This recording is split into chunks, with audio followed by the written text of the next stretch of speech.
Hello mga idol, dito naman tayo ngayon sa Iwahig Firing Range para mag-assist ng firearms familiarization ng ating mga bagong tropa. At ayan na nga mga idol, ongoing na yung briefing ng aming General Manager, Security Director. Habang nagbi-briefing nga pala ang aming Security Director, tayo ay nagbibidyo-video muna lamang. Ayaw, di ma. Kasama ko rin pala dyan ang aking kaibigan na si Junel Alipio Vlog at isa ring vlogger. Ayan nga ay nag-ikot-ikot na rin siya para mag-vlog-vlog din. Para daw mamaya pagkatapos ng firing ay marami na naman kaming ipopost. Ayaw, di ma.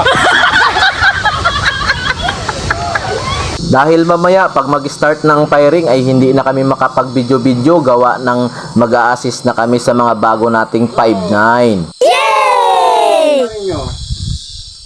Nakakatawa yung mga shooter na mga international na nag-join sa shooting competition still under the supervision of the range officer. Bakit? May mga dahilan kung minsan kapag ang isang shooter at nag-perform ng course of fire while moving, hindi na nag-observe ng proper just because of the time table na dapat niyang makukuha ay pinakamaiksing time. Pero dito naman sa atin, lahat naman yan ay hindi tayo under pressure sa time. Ang point lang natin dito na makuha na dapat accurate ang hit ninyo sa target. Halimbawa, when you use the pistol, be sure yung proper handling, mamaya tuturo din sa inyo, yung proper sight alignment from rear sight, front sight to the target. At ito na nga mga idol, nagsisimula ng pumutok ang ating mga bagong 5.9 kaya nagpa-video-video na lang tayo sa hindi pa pumuputok dyan. Dahil pag nag-video-video pa tayo dyan ay baka tayo pa yung mapuputukan. Kaya nag-focus muna tayo sa pag-a-assist dahil yan naman talaga ang pinunta natin dyan at hindi pag-vlog-vlog. Ayaw, di ma.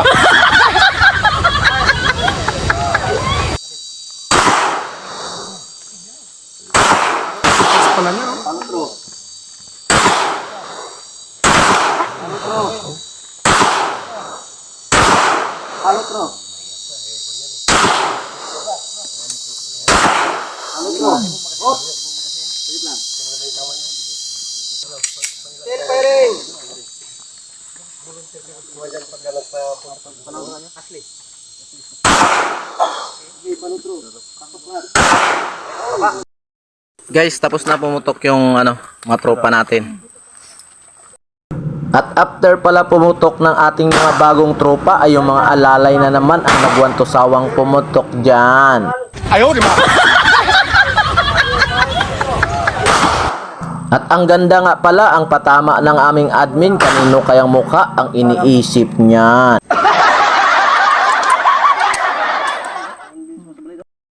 At maganda rin pala ang patama ng ating idolo na si Junel Alipio Vlog, parang may pinanggigilan. Ayaw, di ma.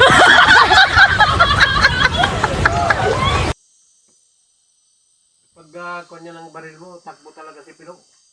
Okay, tama na. Ulo, sir. Grabe gitna. Gitna yun, sir. Tama?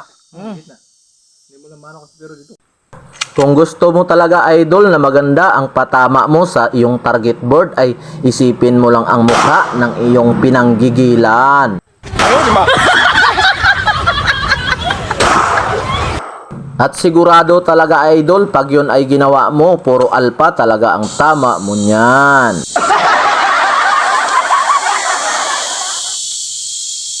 At kung nagustuhan nga pala ninyo ang aking mga video mga idol ay pwede nyo rin po akong i-like at pwede nyo na rin po akong i-follow at i-share na rin. Salamat!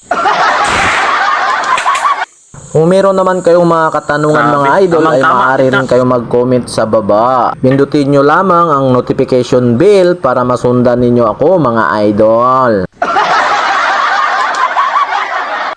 At dahil malapit na tayong matapos dito sa ating firing at maya-maya uwi na rin kami. Paalam sa inyo lahat mga idol. Maraming salamat sa lahat ng mga sumusuporta, lalo na doon sa aking mga solid na followers. Guys, natapos din namin yung firearms familiarization. Yan. Sabi ko, Lods. Pauwi na tayo, Lods. Pauwi na tayo. Yan. Uwi na. Hey, Lods. Shout Kasama. out. Wonder Mr. Pillow. Kabang.